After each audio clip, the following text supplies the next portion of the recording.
ఓం నమ శివాయ. Hello YouTubers, welcome to Vaishu creations. ఈరోజు మనం ఈ వీడియోలో ఏ మాసంలో ఈశ్వరుణ్ణి ఏ పూలతో పూజిస్తే మహాసిద్ధి కలుగుతుందో తెలుసుకుందాం. Please friends, like, share and subscribe our channel. Shiva అంటే మహేశ్వరుడు. శివ అంటే అమ్మవారి పేరు. అయ్యవారిదే అమ్మవారి పేరు. అమ్మవారి పేరే అయ్యవారి పేరు. శివ శివ అని భక్తితో ధ్యానిస్తే అర్ధనారీశ్వరులకు మహాపూజను చేసిన ఫలం కలుగుతుంది.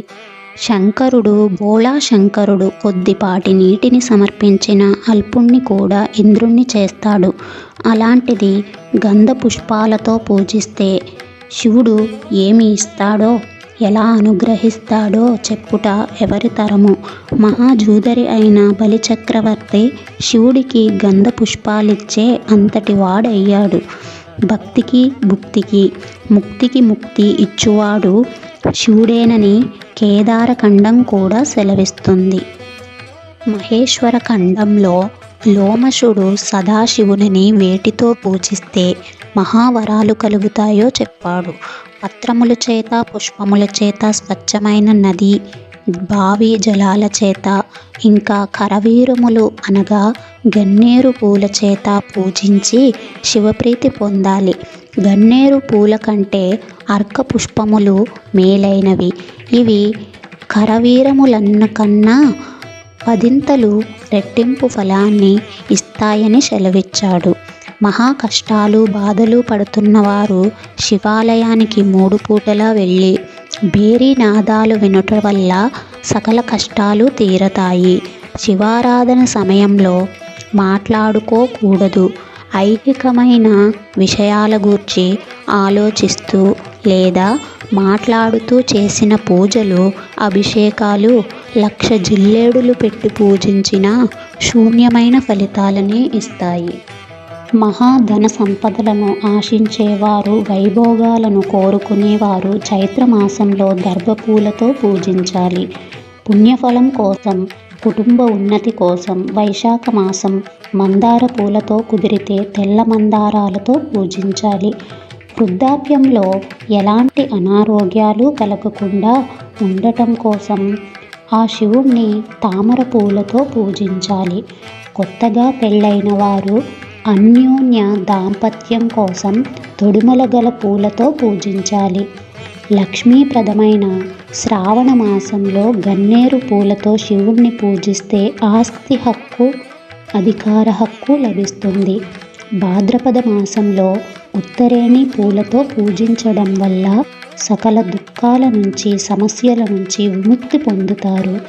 ఆశ్వయుజ మాసంలో జిల్లేడు పూలతో శివుణ్ణి పూజిస్తే మంచి కొలువులో పని దొరుకుతుంది, ఇంట శుభకార్యం జరుగుతుంది. అలాగే కార్తీక మాసంలో జాజి పూలతో పరమేశ్వరుణ్ణి పూజిస్తే నీకేదైతే దొరికితే ఆనందం కలిగిస్తుందో దానిని అడగకుండానే ఇస్తాడు ఆ ముక్కంటి. పుణ్యపరమైన సకల పుణ్యక్షేత్రాలు దర్శించాలనుకునేవారు మార్గశిర మాసంలో పొగడ పూలతో శివుణ్ణి సేవిస్తే మీ కోరిక నెరవేరుతుంది. పుష్యమాసంలో ఉమ్మెత్త పూలతో పూజిస్తే ఆ శివుడు మీ లక్ష్యాన్ని సాధించేలా వరం అందిస్తాడు. మాఘమాసంలో శివుణ్ణి బిల్వదళాలతో పూజిస్తే అఖండ గౌరవ మర్యాదలు అనగా కీర్తిని పొందుతారు. ఫాల్గుణ మాసంలో తమ్మి పూలతో పూజిస్తే మంచి భాగస్వామి, అందగాడు, సంతోషపెట్టేవాడు, సొమ్మున్నవాడు భర్తగా లభిస్తాడు. ఈశ్వర సేవ, పూజ సమృద్ధిని ఇస్తుంది. రోగాల బారిన పడకుండా శివుడే వైద్యుడవుతాడు. తండ్రిలా చెడు మార్గంలో పోకుండా ఎప్పుడూ గమనిస్తుంటాడు. మహాధనవంతుణ్ణి చేయటం కోసం తన అభివృద్ధికి తన వంతు ప్రయత్నం చేస్తూనే ఉంటాడు ఆ ముక్కంటి. రాక్షసులనే శత్రువుల దరి చేరకుండా, వారి బారిన పడకుండా ధైర్యం అనే ఆయుధాన్ని కలిగిస్తాడు. భక్తుణ్ణి అన్ని రకాలుగా చూసుకుంటాడు. ఉత్తర దిక్కునున్న మహారుద్ర స్వరూపుడు శివుడు.